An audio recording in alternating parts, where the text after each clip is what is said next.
এটাই বাংলাদেশের সবচেয়ে বড় প্রতিমা এই বছরের জন্য। দাঁড়িয়াপাড়া মির্জা জাঙ্গাল, ভিতরেই আপনার দাঁড়িয়াপাড়া। হ্যাঁ, তো এখানেই আমাদের এই লোকেশনটা। এখানে আপনার চৈতালি সঙ্গের পূজাও হয়, দুর্গা পূজাও হয়, কালী পূজা হয়, এবার হনুমান পূজাও হচ্ছে। আর এখানে ৮-১০ হাজার লোকের প্রসাদের ব্যবস্থাও আছে। ৩১ মার্চ হচ্ছে পূজাটা উদ্বোধন করা হবে বিকেল 4 ঘটিকায়। শিশু কিশোরদের উদ্দেশ্যে একটা চিত্রাঙ্কন প্রতিযোগিতার আয়োজন করা হয়েছে এখানে, ক্লাস 1 থেকে ক্লাস 10 পর্যন্ত। তারপরের দিন অর্থাৎ ১ মার্চ সকাল থেকে হচ্ছে সকাল 7টা থেকে হচ্ছে পূজা আনুষ্ঠানিকতা শুরু হচ্ছে এবং সারাদিন পর্যন্ত চলবে। এবং সন্ধ্যার পরে এখানে কিছু সাংস্কৃতিক অনুষ্ঠানের হচ্ছে আয়োজন করা হয়েছে। আসলে আমাদের পাড়ার সকল ভাই ব্রাদার্স, কাকা মামা জেঠা সকলে মিলে আমরা এই পূজাটা করতেছি। এখানে এই পূজাটা করার মেইন উদ্দেশ্য হচ্ছে আমরা সকল যারা পাড়ার যারা আছি সকলকে একত্রিত করা, সবাই একসাথে সম্পর্কে অটুট হওয়া।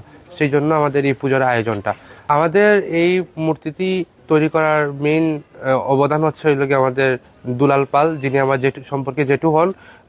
উনি ওনার মন থেকে এই কাজটা করে যাচ্ছেন এবং এখন পর্যন্ত এই কাজটি আপনারা দেখতে পাচ্ছেন যে কাজটি এখন পর্যন্ত চলমান আছে।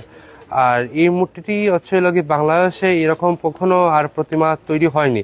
এটাই হচ্ছে বাংলাদেশের প্রথম। আর এই প্রতিমাটি হচ্ছে 13 ফুট উচ্চতাতে।